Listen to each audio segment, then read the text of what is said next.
Okay, this is House Education on January 9th, 2026.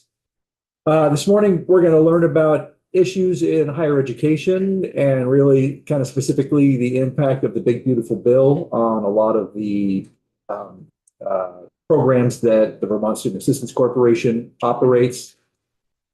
And so with us, we have folks from VSAC. I'm going to turn the floor over to you in just a second, but just a note to everybody, if everybody could just pull the PowerPoint up from our website, today's date, to just to see the main issues there. Anyway, welcome, introduce yourselves, and look forward to your testimony. Great, thank you very much. My name is Scott Giles. I'm the president and CEO of the Vermont Student Assistance Corporation. Morning, everybody. My name is Patrick Leduc. I'm the Chief Operating Officer at the Vermont Student Assistance. And Patrick, amongst other things, is responsible for both our financial aid programs and for our education outreach. So kind of integral to all the things we're engaged in. So thank you for the opportunity to come testify. I thought what we would do is provide an overview of what is going on within the higher education kind of space and community, identify the things that we are paying particularly close attention to. I do want to kind of offer just a little bit of a lead in that in some ways Vermont is better prepared to navigate some of the changes that are happening at the federal level because of actions that the legislature has taken that are kind of yielding results that are really starting to be kind of very exciting, particularly with 802 Opportunity and the Freedom and Unity Scholarship at VTSU that you all supported, and then some work that VSAC has been doing in preparation for this. I will say that one of the things that challenge in your environment does is it creates really strong partnerships because everybody has to come together quickly and kind of put their interests, aside. And so while I'm happy to talk about the things that our higher education partners are doing, there may be some value in having them as well come in at some point. Our goal today is to highlight some things that will start to phase in over the next 2 years. You may not hear about some of them immediately from the schools, but you will 2 years from now, and they'll have some fairly significant impacts. So we kind of jump in. The second page of our presentation, which I described as higher education kind of in the crosshairs, is really an attempt to just acknowledge how many things are happening. Demographic changes that are taking place, federal policy changes with regard to immigration that are having a dramatic impact on our schools, changes in federal research policy, which affects UVM and Norwich and many of our schools, changing attitudes about the value of post-secondary education, and then some pretty dramatic changes, both positive and negative, with regard to federal financial aid. And I'll kind of touch on what that does and doesn't mean. So I'll start with demographics. Some of this is really familiar to you, but I want to kind of highlight a couple of things that we are watching. Nationally, our region has been in the midst of a demographic shift for the last 15 years. You see it in terms of the number of students within our K-12 system. But this year, the report suggests that at the national level, we're beginning to see this as well, which will have a bigger impact on those institutions that are competing nationally for students. That this reflects kind of the high watermark and that we are about to begin a 10-year decline nationally in terms of the number of traditional age kind of graduating high school seniors who would be eligible for post-secondary education. Many institutions have dealt with those demographic shifts by increasing the enrollment of international students. And that's true at the University of Vermont. It's been true down at Castleton through the years. And the immigration policies that we've seen implemented over the course of the first Trump administration, but then again are being enforced now, are having a pretty dramatic impact on the international students' choices. They're choosing other institutions or they're unable to get visas. How does this matter? Well, what has been happening is that if a highly selective institution like Harvard starts to pull off of its wait list or students that it otherwise wouldn't take, this cascades all the way down the system. so that a Middlebury starts to pull students that might have gone to the University of Vermont and further down. So those changes in international students are affecting institutions without regard to whether or not they had an international strategy, because the institutions above them in selectivity are pulling students. Young men, this is something that we have talked about at the committee before, but coming out of the pandemic, our research is showing some pretty substantial kind of declines in both the aspiration, which is when we survey high school seniors and we ask them whether they plan to go on to post-secondary education. I think we're going to be releasing some data within the next several months that will, and Patrick will correct me, that suggests that there's about a 10% decline in their aspirations right now. And part of what we are seeing is that this conversation that is not an inappropriate conversation, it's just one that lacks nuance about the value of post-secondary education, is resonating particularly with young men in ways. Yeah, and I would just say, I would add to that, that it's exasperated with young men that are would-be first-generation college graduates, right? That number was always a challenge to move up, and so that group is even more challenged to see what's going on next for them. And then yeah. Peter, should we, if we have a clarifying question, should we reach her? Yeah, please. Yeah. I mean, since we're a small group right now, Okay. anyway, yeah, just jump right in. This is just about this. That's why I didn't mean to interrupt, but I'm curious because in your PowerPoint, it says hospitalist of higher education. Could you explain that? Yeah, there is a conversation taking place among young first generation men about whether college is a place that is welcoming to them. And part of that is an outgrowth of what they perceive to be their experience within the K-12 system. Yeah. That's important. Thank you. Is that Yep. kind of fair description?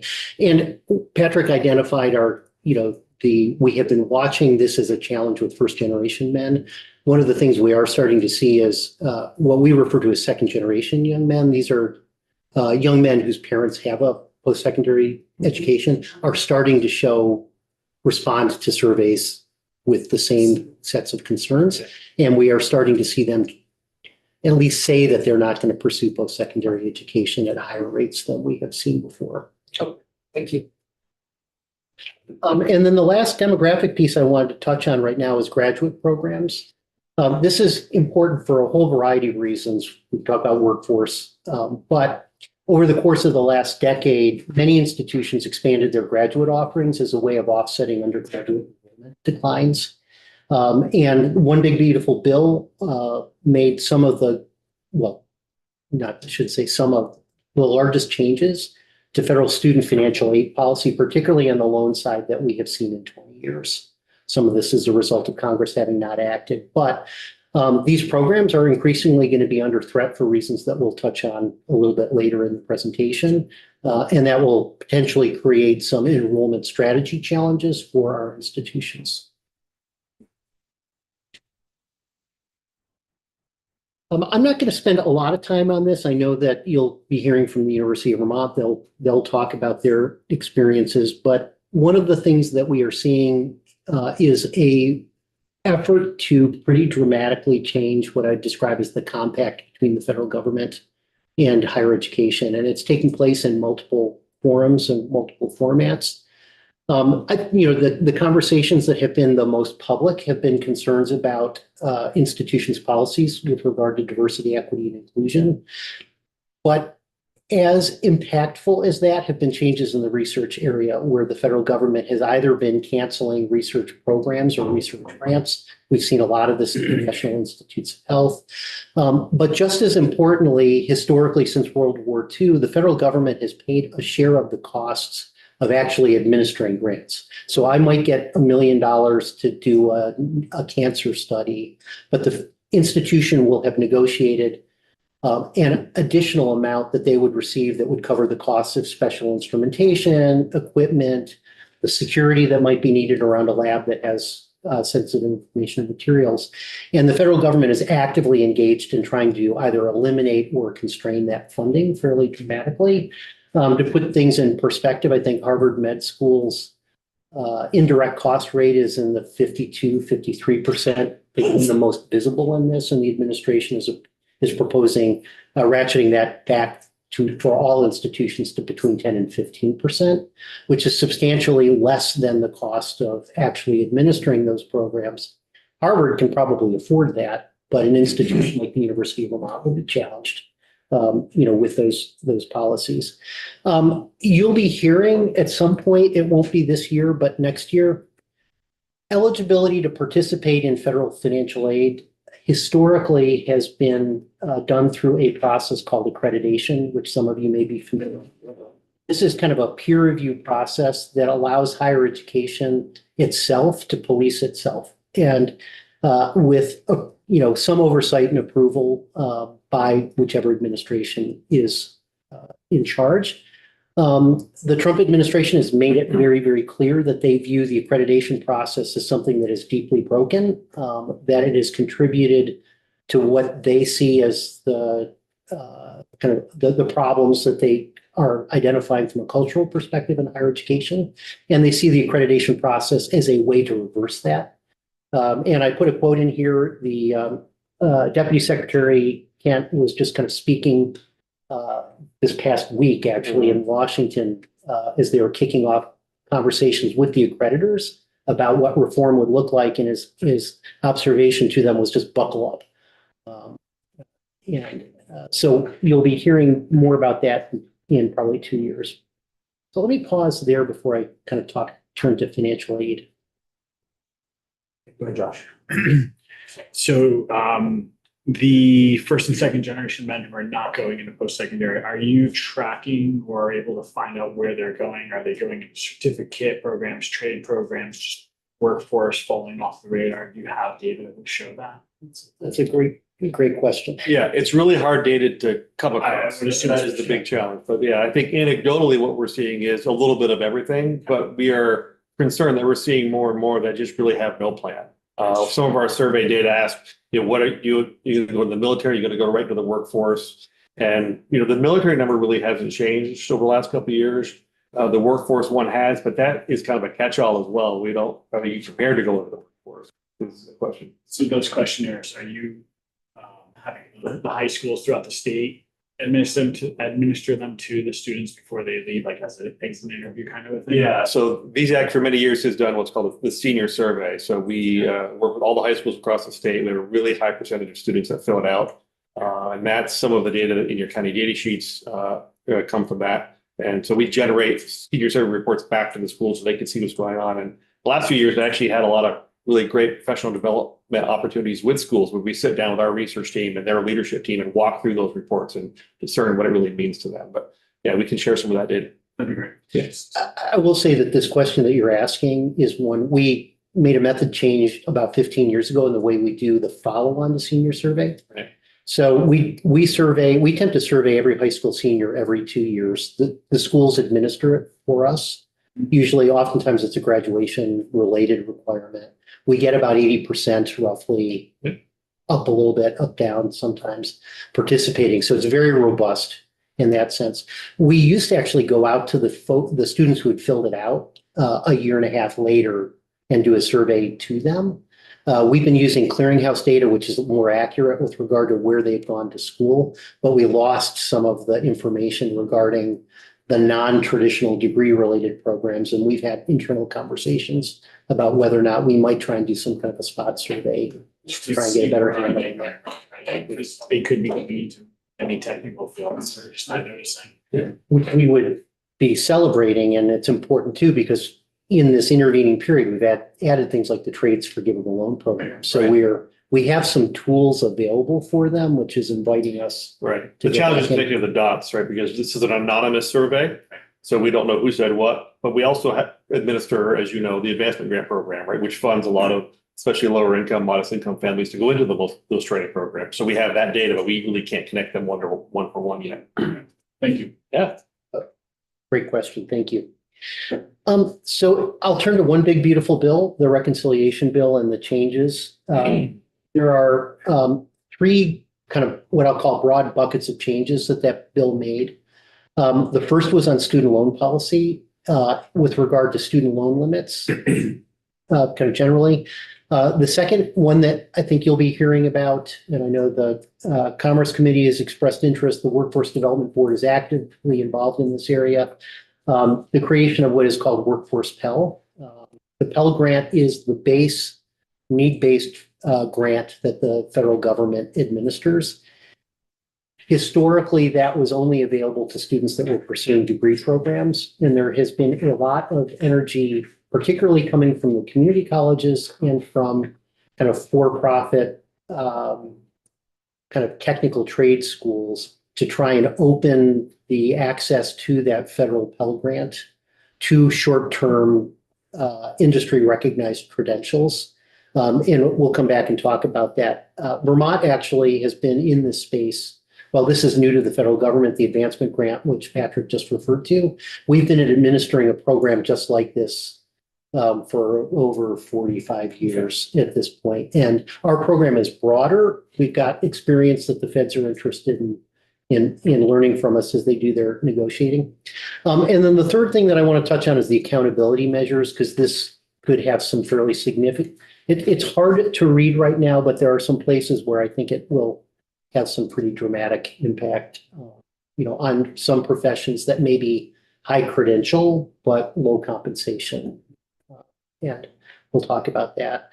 So if I can start with the kind of the student loan policy changes that have taken place, part of the context for this at the federal level has been a debate never resolved about whether or not the availability of federal student loans, and in particular, the ability of parents to borrow unlimited amounts for education up to the total cost of attendance. I should say it's unlimited, but it's the total cost of attendance has had an inflationary impact on post-secondary education.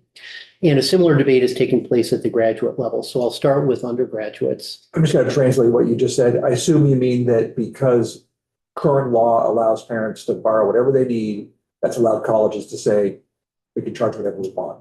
That is a theory that folks have been debating. Yes, you've described that very accurately.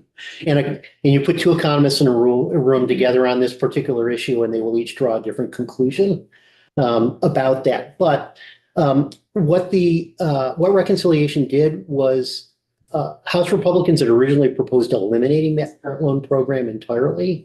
What was negotiated in the end was a cap that allows a parent to borrow up to $20,000 a year with a lifetime cap of $65,000 per student. So if you've got 3 kids, you've got a $65,000 limitation that you can borrow against for each one of those kids for that.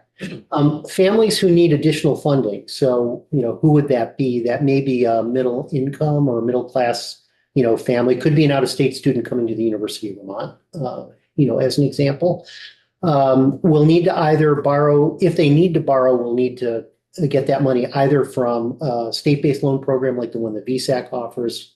Be happy to talk more about that if there's time and interest, or they'll have to go into the kind of commercial credit market and borrow under a commercial program from a bank or from Sallie Mae.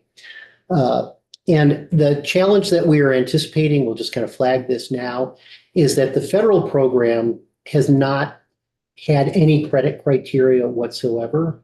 It's one of the reasons why the default rates on the federal program are high relative to what you see in any other program. And the group that we are just going to flag for now is students coming from families with credit scores of less than 680 or 670. These are individuals that from a VSAC mission perspective, we would have always argued really ought not be borrowing in large amounts because you're not setting them up for success. And so I'll say as a side that we're having conversations with Vermont schools about this particular population and how it is that we work together to find other non-loan solutions to help them be able to pursue their education.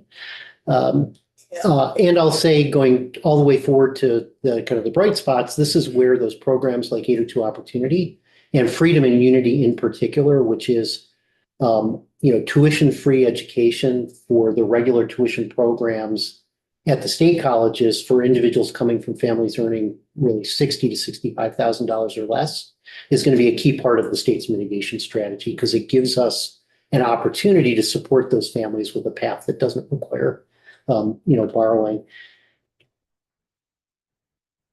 On the graduate level, this is going to be where some of the biggest changes take place. Much like parents, a change in federal law was made going into the financial crisis in 2009 because of concern about access to student loan debt. And that change allowed graduate and professional students who prior to this had been subject to loan limitations. If they were going to borrow, they could borrow up to a certain amount with the feds and then if they had to borrow, go to get a private credit. They were given the ability to borrow unlimited amounts. And I think if you put policymakers in a room, this has been really good for some folks. But again, these loan limits were offered without regard to credit. So the financial ability of students to actually repay. And in that period from 2010 to 2025, only 20% of borrowers are graduate and professional students, but they now have 52% of the entire outstanding student loan portfolio. And it's been the only growing part of the student debt portfolio at the federal level. So if you put people in a room together, I think everybody acknowledged that there was changes that needed to be made at some level. The debate has always been what was the right solution, and is a broad brush kind of cap on borrowing the right way to approach this problem? And I think, we would argue no. But One Big Beautiful Bill did a couple of things. One, and I know you're hearing about one piece of this. So if you were in a graduate program, you will be able to borrow up to $20,500 a year from the federal government compared to the unlimited amount that you had before. And you will have a lifetime limit of $100,000 for graduate borrowing. If you are in what is defined as a professional program, you will be able to borrow up to $50,000 a year with a lifetime cap of $200,000. Again, that's compared to unlimited total cost of attendance borrowing that had been allowed before. One of the arcane things that happened in the drafting process was, what is a professional program? And I suspect that you have already heard from the nursing community and others about the fact that nursing was not designated as a professional program. What they did was they attached to what is a 50-year-old definition of professional programs that had no relationship to whether or not the program requires licensure or it's professional in any traditional sense, and attach these loan limits to that as part of an effort to meet their budget targets. And so that definition of professional program, as it was put in statute, includes things like MD, pharmacist, lawyers, a law degree. I should be careful because there will be some exceptions there. Theology, doctor of theology, for whatever reason, made that old historic list going back 50 years. So there are basically 11 of these. And this has created a lot of consternation within the community because of the perception that by virtue of not being in that group of 11, on the one hand, you won't be able to borrow as much. But people are also reacting understandably to the kind of psychological impact of being described as not being a profession. Reverend Marble has a question. I'm just curious, what are sort of the parameters that they used to make those decisions that like this is and this is not? Is it the amount of money it takes for those programs or? No, they were having honestly, what happened is they were in conference and they were negotiating. Senate had a more generous set of provisions with regard to loan limits. House had a more draconian one. Mm-hmm. And the thing that they all circled around was, what are we going to do about med school? And so what they did was they identified a part of the Higher Education Act that's unrelated to any of this that listed 11 professional programs, including med school. I mean, it was Right. But my question is like, why those? Because like lawyer is not med school and theology is not med school. So like, what do all those have in common that say nursing and teaching don't? a history of amending that part of the Higher Education Act over 50 years. There's It, no, it was probably somewhat arbitrary to start with, Okay, and it's arbitrary. I mean, they probably looked at what's the return on investment for the money you're borrowing. You can earn a lot of money if you're going to be a doctor or a lawyer, but perhaps not a chaplain. yeah, honestly, I think this is a 1 o'clock in the morning drafting decision. I don't think, having been there in that position, this is, for better or worse, this was a late night drafting decision that reflects a compromise between the House and the Senate, where the House wanted 25, basically the lower cap for everybody, and Yeah. the Senate wanted a higher cap. And when they grabbed it, the definition that they could. Because this is federal borrowing, there is still the private market Yeah. available. Private, do yes. we have any demographic information about the breakup of people that go into all of those different kinds of professions? Yeah, that's a great question, and I'll come back to the beginnings of that. The answer is we have partial information about the Fed just came out, New York Fed just came out with the first data that we, I believe, have with regard to how many graduate students are are attending programs that require going above the limitations that have been Mhm. put in place. And then the second part, which is just as important, is of that percentage, how many of them will not be able to access loans in the private market because of their credit scores. Mhm. So this data has just been released, I think, 2 weeks ago, or maybe a month. You're talking about the American University research report? No, I'm thinking about the Fed one. that Okay. Liberty. American University just generated one too recently. They say about 28% of graduate students borrowed more than the new caps, generally speaking. So it doesn't speak to the specific programs. And about 4 in 10 of those borrowers have some private credit. So that's the problem area that we need Yeah, to it'll be kind of the help people 12. resolve. There's going to be this 12. Even if we just look at the practical side, not the policy side, we are thinking that there's like 12 to 15% of these graduate students. I don't mean to go too more into the details, but your comment makes me think, I mean, if a graduate student had been an undergraduate student, they don't have any credit. Right? I mean, that's, Mostly. Or that one credit card. In most cases, yeah. and in most cases, we will require a cosigner is required in that. Yeah. And the group that won't be able to access will be the individuals coming from families. They don't. And I will just to add to the question that you're asking, there's going to be wide geographic variation this has. Yeah. And it's going to be really twofold. The higher college costs are coastal and Midwest and Northeast, which is why the college cost conversation plays out differently in Texas, Utah, and other places where they've got lower cost public institutions, and most students go to those institutions. But the other side to it is that there's wide variation in average credit scores by state. So the average credit score in Vermont was recently reported was like 730 or 740. Credit criteria for this would be in the 680, 670 range for this market for reasonably priced loans. If you're in South Carolina, those numbers look much more like hearing 690 to 700. So this is going to be an area that's in a lot of flux. They're doing the regs right now. I do think the professional schools in regulation or professional programs will be expanded somewhat, but it won't be expanded. It won't be expanded a lot. Yeah. The third thing, and this is the other kind of unknown that we're going to face, but I want to highlight it again, given what I said about high credential, low wage positions, is new accountability measures. So one of the things that One Big Beautiful Bill did, and we're going to step back philosophically so that at least we understand what the context was for this. There is this overarching, debate about the role that federal aid plays in inflation, and a concern that the risk of those decisions, because of the way the student loan programs were structured, were not borne by the institutions, but they were borne by students, and they were borne by the federal government, which had to deal with the cost of defaults. So there has been a debate for the last 15 years about how it is that you involve the schools in risk sharing in this.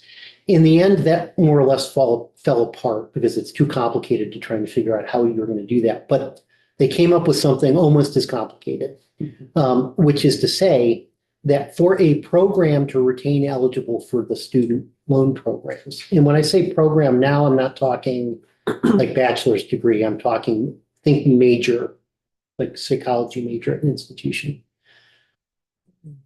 That program will have to demonstrate that its graduates, on average, are earning more than students would have if they only had a high school diploma.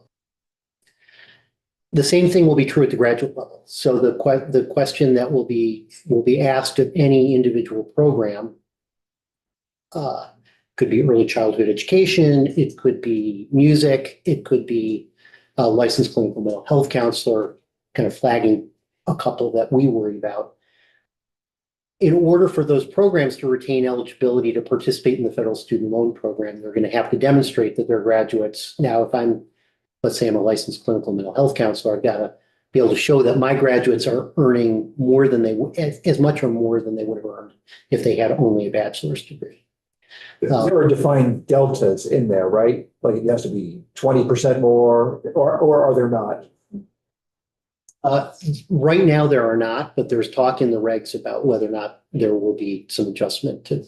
I mean, right now it basically says then as much as, if not more. Yeah, as much or more, you have to prove that you are producing more economic value than the prior degree. Yeah. There is, you have some time to come into compliance so that there are some nuances there. But the core of it is an argument that any program that's offered needs to be able to demonstrate that it is producing better economic results than the student would have had if they had not pursued that. Just quickly, the timing of this is really important because, a graduate from high school spends 4 years in a job. Where is the timing in this? Is it defined? It's all being worked out even as we speak right now. Okay. As of today, I think. As of today, yeah. Okay, great. As we listen to this testimony and I think, okay, what's our role? So much of this is just between the feds and the colleges and VSAC. The people who determine, and correct me if I'm wrong, Scott, but the people who are going to determine whether the graduate degree earns more than the undergraduate degree, the undergraduate degree earns more than the high school diploma, is the Vermont Department of Labor.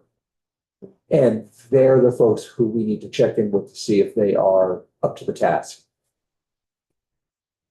First, correct me if I'm wrong. They'll be providing some of the data, but not all of it. But yes, they'll be contributing a portion of the data. I guess I'm confused a little bit about how the average works, because that seems so random to a certain extent. Like, I know that some of my students that have recently graduated from my own classes and immediately gone into like electrician and plumbing are already making more than I am. Well, it has to be somewhat similar.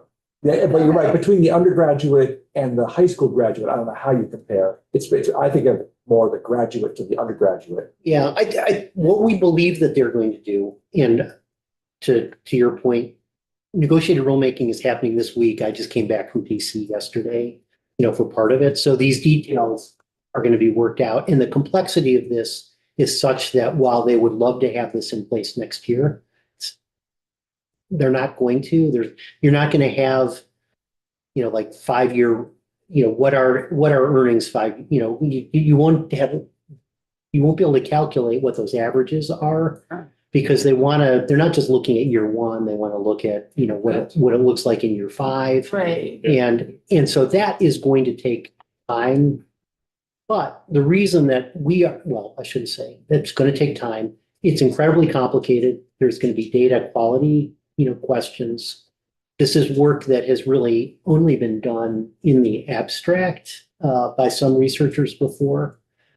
I will just kind of flag as something that we will probably be looking at. It turns out there has been the Department of Census started a partnership with the Higher Education Board in Texas and with a couple of large institutions like the University of Michigan to actually begin to generate some of this data. Researchers have always wanted to know what the return on investment on individual program investments have been. the researcher in me would, love to have access to all of this so that we can do some better targeting and in counseling. And so there is a pilot where some schools have access to this information. Vermont has not been participating in that. But it's something that we are taking a look at. And to your point, the Vermont Department of Labor actually provides unemployment comp information to census as part of kind of supporting what has been this private research collaborative effort. And I know that the chancellor, when she comes in, you may want to ask her, chancellor of the state colleges is actually interested in maybe participating in this, in part to be able to get ahead of and understand, what the implications of these kind of regs are going to be. To your point about the ongoing, the regulation negotiations are going on right now and how complicated it is. I mean, yeah, it seems like there's no way this could be implemented in a year when you bring in all the factors like, well, what's the earnings after 5 years? Or did that group of people take time off? And yeah, it just seems like a bear to wrestle to the ground. Yeah. The only thing I will say, this is simple relative to what they had proposed the first time, but somebody, for those of us living it, they had something that was even more complicated than this. This is kind of where the intellectual and the practical side didn't fully align.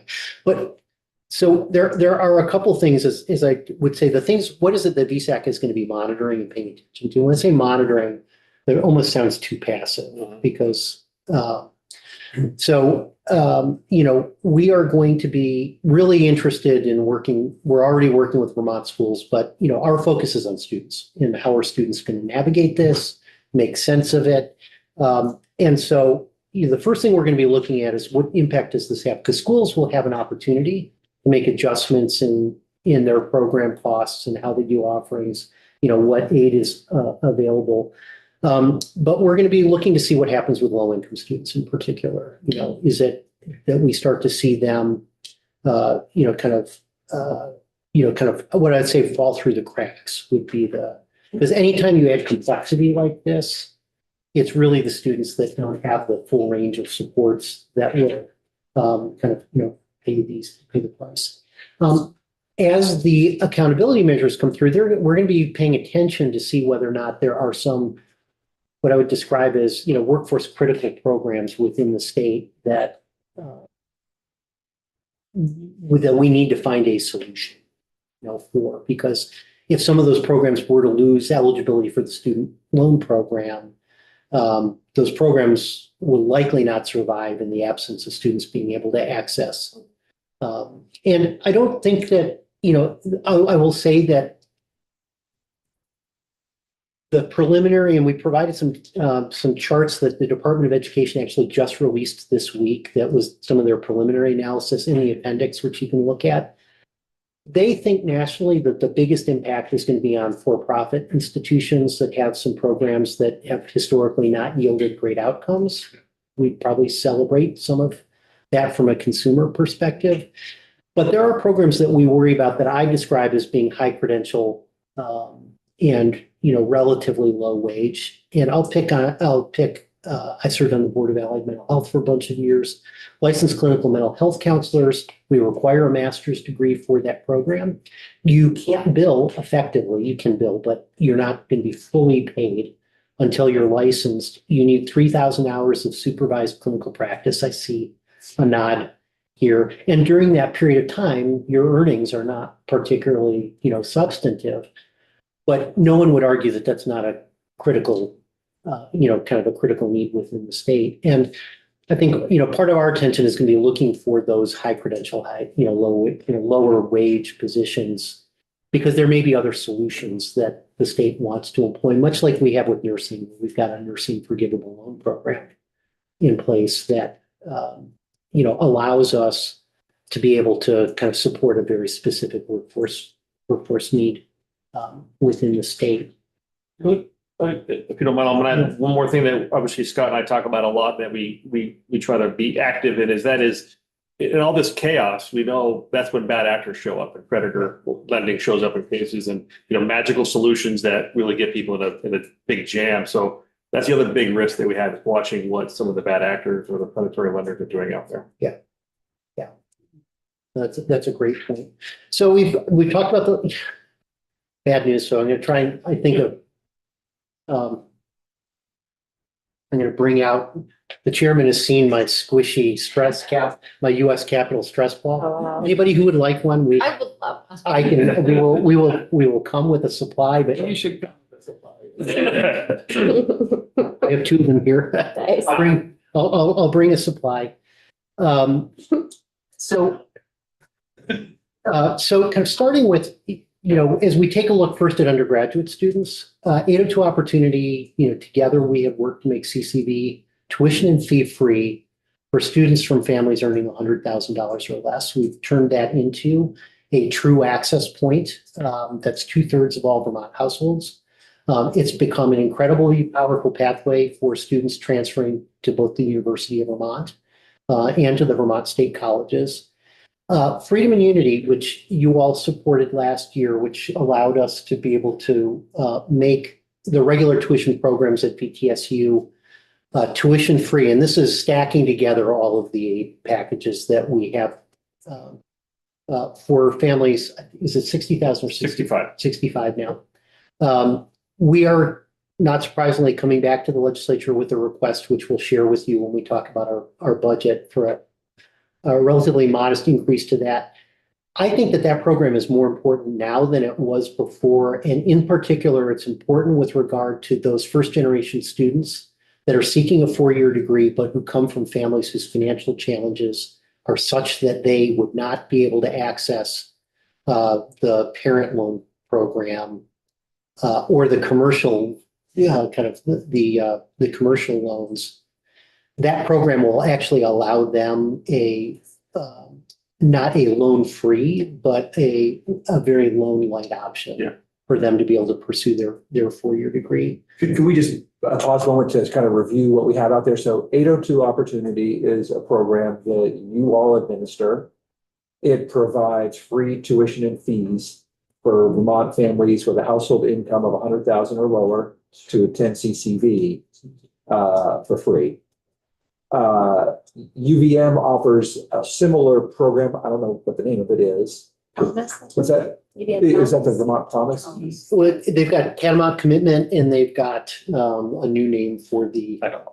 That offers tuition-free attendance at the University of Vermont for household incomes of 75 or under. I think they're trying to move that to 100,000. Okay. One observation that I'll make is that the work that you all did with 802 Opportunity has really encouraged institutions, because St. Mike's is now offering a program that's debt-free. So they're competing. And so then Freedom Unity is the state colleges, same, but they have only had funding sufficient enough, or you have only had funding sufficient enough for this program up to a household income of 65,000. That's correct. And we're I'll just preview that we're proposing an $800,000 increase in that, which we think is a reasonable amount in kind of, we know this is a tough budget environment, so I'm not. What would that do to change the household income level? We're still running some data on that, but we're thinking it might get us up to 75. And so, but we think that this is an appropriate response to the changes that we see coming at the federal level. The other bright spot here, and I'll use nursing as an example, are the state-funded workforce forgivable loan programs. For those of you that are not familiar, many of these got stood up during the pandemic. But particularly in the healthcare space, we've been able to use global commitment dollars. And nursing is the best model for this because we've been running it the longest. You receive up to a full an amount that is equal to the full tuition and fees at the university, in-state at the University of Vermont is the upper limit. Mm-hmm. It is think of it as a scholarship with a work requirement. So that amount is forgiven if you work in Vermont for a year for each year of aid that we provided to you. And I'm going to get my numbers wrong, but I think we supported last year roughly 350 to 370 nursing students. And turned away about that. and many as turned well. away about that many, which is, part of a budget conversation we're having. I'll say just a sidebar, we are working with the Agency of Human Services. They've been talking to us about that rural healthcare transformation grant. And there are some workforce components to it. Yeah. That we have traditionally administered their workforce programs for them. So we'll be looking at how these intersect. But these do provide a model, going back to nursing not having been identified as a professional program. The state has already kind of put in place a state-funded program in place that helps to kind Yeah. of meet some of that, need and demand.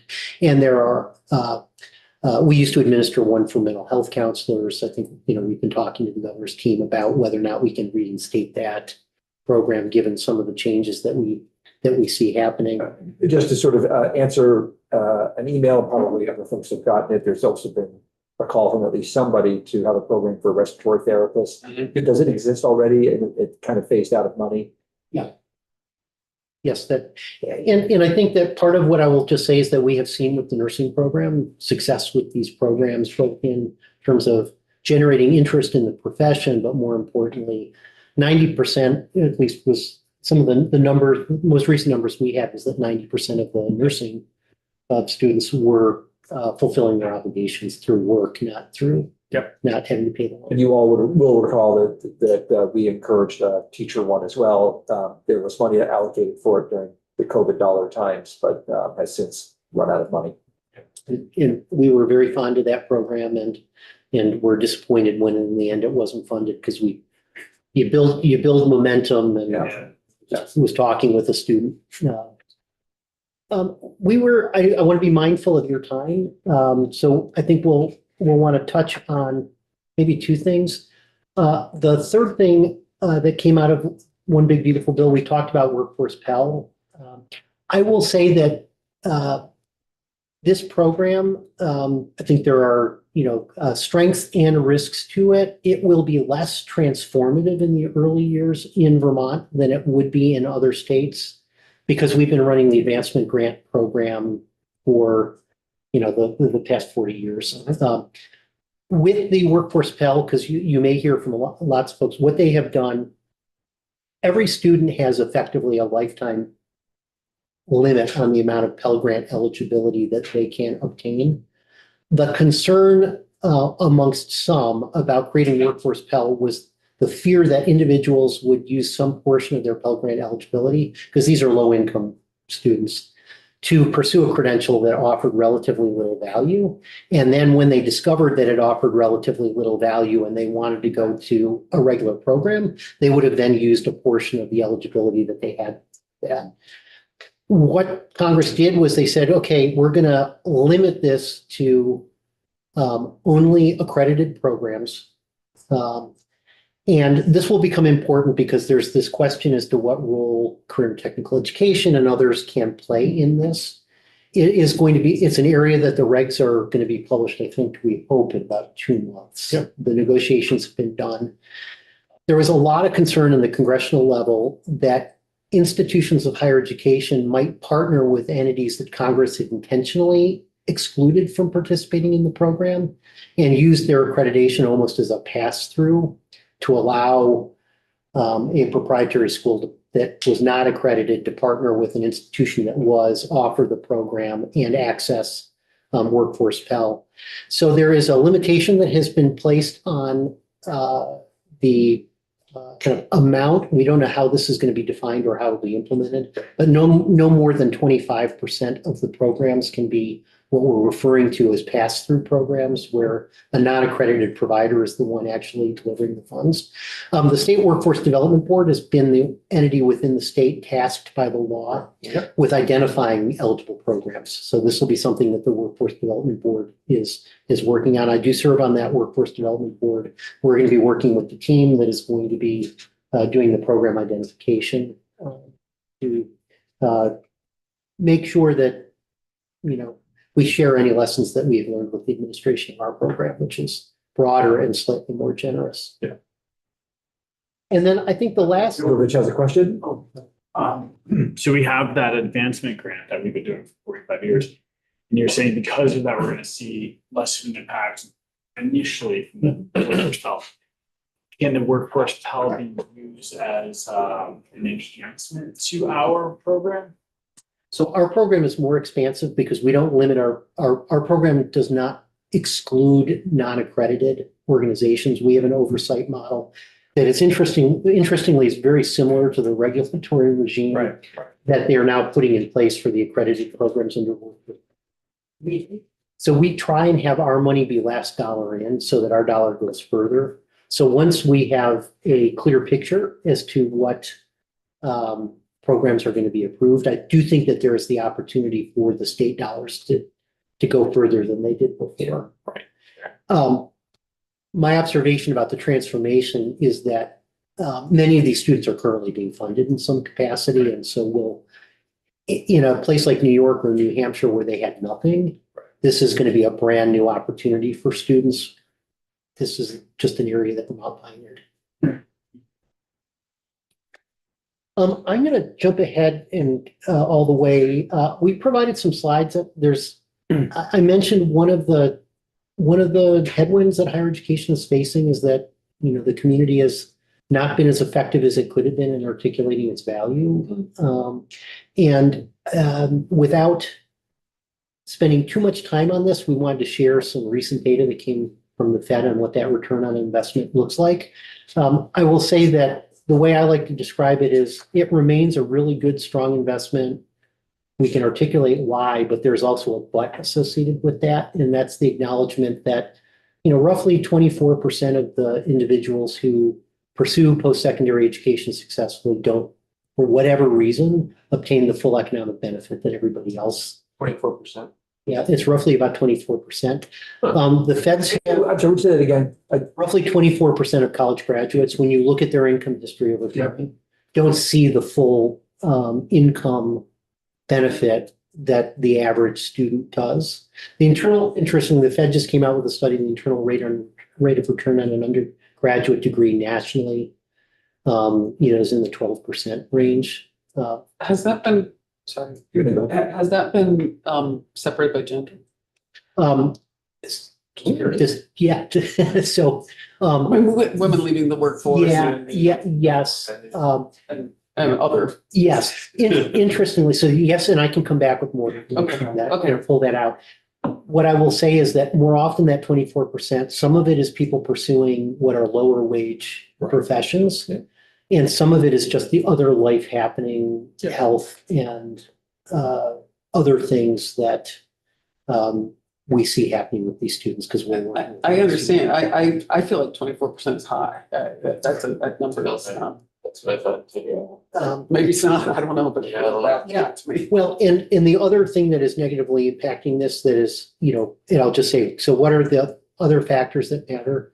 Major now matters increasingly in a way that it didn't used to before. So the internal rate of return, depending on what you study.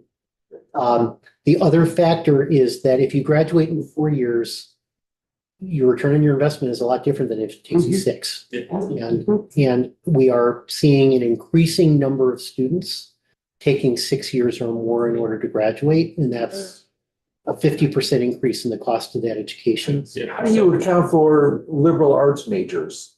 In terms of, Down the bottom. if you're a history major. Right there. I wrestle with, so I'm going to do true confessions. Go ahead. Confessions here. I was a religious studies major and a psychology major, and my PhD is in religious ethics And you're. and biomedical ethics. And I will say that religious studies is at the very top of the list of programs that the department just released data suggesting will not pass the accountability income threshold. So I wrestle with, I personally wrestle with that because I do think that an education offers you a set of skills outside of the knowledge that you provide, and that is not fully understood. And one of the concerns I have about the accountability measures is if I have a consumer interest in the accountability measures where I think from a consumer perspective, more knowledge about what the economic returns is a good thing, right? People should be able to go in with some knowledge of that. But am I prepared to measure the value of an education solely in terms of the salary that I get on the outside of that? No, and so how we from a policy perspective over time find a balance there, I think is going to be important. Well, that was kind of my question too, because I see here that education is at the bottom, right? So like, as it, say it gets lower and eventually maybe doesn't meet that threshold, like what are we going to do as a country? Stop having Right. teachers get degrees? I mean, the impacts of that are incredible. It's getting around YouTube. You'll think you're serious. I do think that these are the questions over time that we're going to end up, really wrestling with. And from a policy perspective, this is the largest kind of social experiment in federal financial aid that we've seen since maybe the GI Bill, in a different direction. And the question is going to be, how amenable are folks to making corrections as they go along? And yeah. Correct ourselves. Just really quickly, the overall message that I'm getting, not just from you folks, but from across the board in every area that we're looking at, is as funding decreases from the federal government, the need to replace that funding from the state is growing. Do you really think that that is true in your area as well? Boy, I'm gonna argue against that. That's a tough one to argue against, Well, but I mean, you actually gave examples of it, right? Yeah, So yeah. So- I'm asking if you think it's broad. yes, I do think that there's truth to that.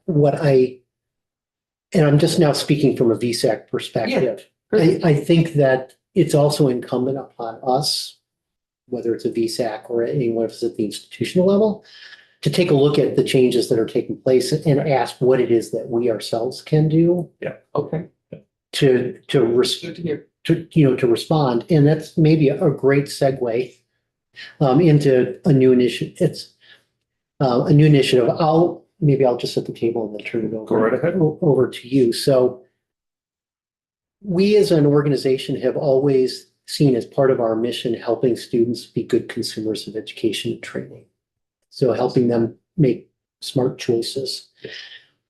The changes that are happening at the federal policy level make that more important and at the same time more complicated than ever. And complication, is fine if you've got a trusted support who likes to spend 2 hours on the phone navigating the FAFSA problems and things of that nature. But for the students that we support through our outreach programs, first general income students across the state, we are that support for them, but we are also only serving, a portion of the eligible population. So the question for us has always been, what is it that we can do that's scalable, given how expensive one-to-one counseling is anywhere?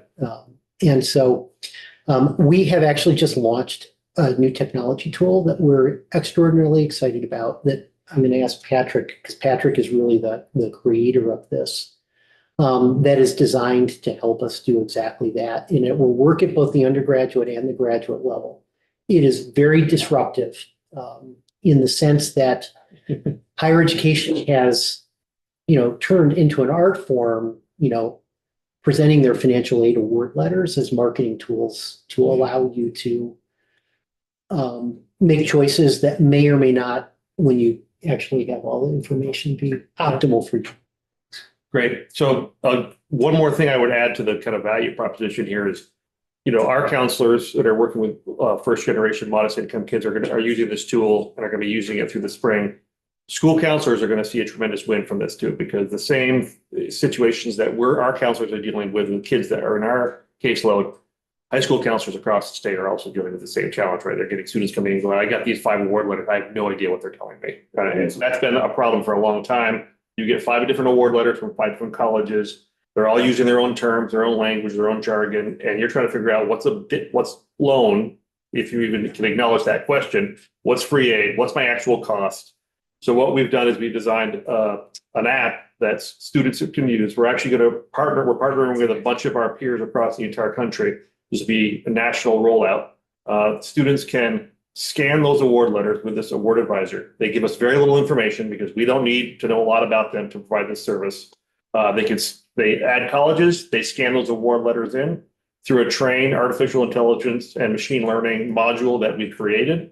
It translates all that different jargon into common terms for every one of those award letters. So now I have a couple of options. I can use this app now to compare in a really simple way. What is my true cost? What is the actual obligation for me as a student family versus what is other aid in this letter?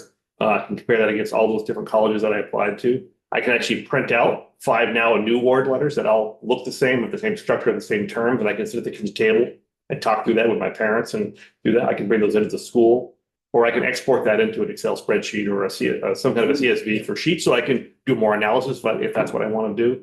All still transparent. We don't lose the language that's on the award letter. So if you print it off or if you want to look at the details, we'll show you the language that whatever college used and we'll tell you what we're calling it at a higher level so you can kind of see what's going on. And this is going to allow students to really see and families to see what is the true cost of each of these. How do they compare against each other? What's a good choice for my student? Will it flag things like, hey, be aware that you're only getting this amount of aid for 1 year? There's a lot of financial literacy pieces that we're trying to build in. Some of it's going to be in our first iteration, not as robust as we would like because we need to get some legs underneath us a little bit. But those are the types of things that we really hope to be able to do. A great example is Scott is going to use this. He's going to go to St. Lawrence. And then I know a little bit about Scott now. If I can get him to tell me a little information. Next year, Claire wants to go to St. Lawrence. She looks a little bit like Scott from those kind of traditional demographics, but she didn't get that special presidential merit scholarship. This app could say, you probably are eligible. You should make a phone call and find out why you didn't get it. So there's all these kind of proactive things that we can start doing over time. Really exciting opportunity for us to serve students and families, especially in Vermont, in a much more robust way, in a much more cohesive, and everybody gets to use this tool. Interesting. Yeah, we give her something positive about AI. Yeah, and one of the advantages that that we've had is because we've been running the outreach programs and we've got a large archive of financial aid award letters that we could train this on, and is again kind of bringing this all the way back full circle. I'm mindful of the question that you asked about, kind of additional aid, but what I would like to say is that I think at least in the near term, Vermont has taken some steps that position from a student perspective. The institutions are going to have a different, kind of set of challenges, but from a student perspective, we've taken some proactive steps together that position us to be better able to help families navigate this than many other states. We have more to do. I'm not suggesting that, that we're completely done there. But if you think about the opportunities that we have created at the scholarship level, and I do want to close on kind of a trades piece there. We think about the award advisor. We didn't really talk student loans. That's a conversation that we could spend a lot of time on, but VSAC does offer a supplemental student loan program. It requires a cosigner. It does have a credit component to it. We think it'll probably meet 75 to 80% of the demand that we're seeing, knowing though that just looking at graduate borrowers, there are going to be students pursuing graduate school who don't have the credit for this and will want to work with the schools to try and find alternate solutions. Is your loan rate better than the banks, or do you work with banks and just use their loan rate? No, this is one of the sorest points in our from an organization. We are dramatically better. We actually offered in the appendix, if you were to go all the way to page kind of 16, talk rates. We raise money in the bond market. So these are not, we use tax exempt financing. Because we're using tax exempt financing, we can keep 2% of the interest that we earn or that we collect on a student loan. That pays for the administration of everything that we have just described. We don't use any of our public dollars for the administration of programs. We're able to kind of do this, but the, 4 years ago, if I'd answered this question, I think we were all focused on what I would call the low end of the interest rate, and it looked to everybody like every single one of these student loans was largely the same because we would go into the bond market, we would set our rate, and then Sally Mae and the others would set a rate that kind of undercut us. The truth of the matter, though, is that they're offering a rate that is so exclusive that almost nobody is getting those particular low rates. And they are making up for it by offering on the high end rates that are twice what it is that we are, what we are charging. And in fact, their weighted average rate in their last investor call was 10.5% for a fixed rate loan. For us, that would be like 6.6% for that, for that weighted our portfolio. And interestingly, because we are only allowed to keep 2%, if we earn more than the 2%, which happens because of the way the rating agency stress test the bonds, we rebate that back to borrowers. So we've done over $195 million worth of loan cancellation in this core loan program. We are not alone in doing this. There are nonprofits like us in other states, and we're kind of banding together to kind of share best practices to understand how we can support the graduate student changes. And the undergraduate, we have a pretty good handle on. It's the graduate students that'll be new. But we're, we are proud of the work that we do on the student loan side. No one loves their student loan. Just say that. But Vermont is in a unique place because the product that we have available is in many cases actually cheaper than what the federal government is charging. So just to sort of recap in terms of the work that we do, you're obviously going to come back with new budget requests, and that'll be probably the key thing. It would probably be premature to bring in the Department of Labor and say, are you ready for this? And they're going to say, well, we don't know what we're supposed to be getting ready for yet, right? Yeah, I think that's right. If I could just say one thing that with your support, while this has always been true, but it's been particularly true over the last decade, we're just kind of wrapping up the celebration of our 60th anniversary. And many people know us as the College Access Organization. And today we've done nothing but talk about that. But I just want to, kind of reemphasize that with your support, we are much more than that now. And that as we ask questions about what are happening to boys, and we're engaging in conversations about the value of post-secondary education, we also recognize that the traditional path to post-secondary education is not the path that is right for every student. And our goal is to help every student chart the course that is right for them, and that you've given us some really powerful tools for doing that. And so, 802 Opportunity, we think about that as the degree side, but remember CCV is offering apprenticeships too. And so 802 Opportunity is leaning into and supporting those trades related programs. The Trades Forgivable Loan program that you funded 4 years ago has really taken off and is having an incredibly powerful impact. And importantly, as we navigate these uncertain times, you've given us tools that we did not have before to be able to go into a high school and say to a student, regardless of what you think your future looks like, we've got something that we can offer to support you on your way. And we're grateful to you for that. And we think that you've given us tools that we're excited to leverage during these challenging and kind of uncertain times. Thank you both very much. Any other questions before we wrap up? Oh, I had a quick one, Oh, yeah. sort of related, but a little bit off topic.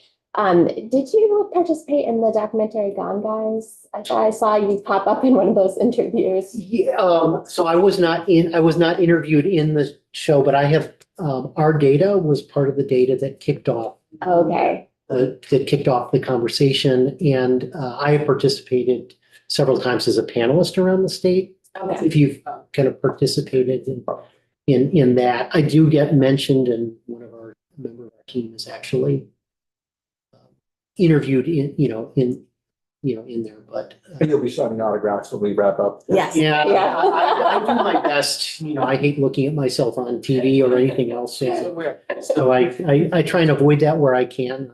I'd much rather be the source of information that supports. What is, I think, as I think Richard Reeves has said, we've got to learn, we've got to get comfortable that we can both do all the work that we continue to need to do to advance opportunities for women Mhm. and not believe that that the only path towards doing that means that we can't acknowledge that something is going deeply wrong for young men. And I will say, I was so struck and wrong, guys, by, for all the work that we do encouraging people, in regards to gender perceptions, taking a look at the suicide rate amongst the trades was just, Yeah, that was it pretty. was just, it was shocking and just heartbreaking, right? So how do we as a society find to provide the supports that are needed to make sure that all of our students are thriving? Well said. Great, thanks again. Thank you very much for this opportunity. All right, so maybe just a reminder on the agenda, we do not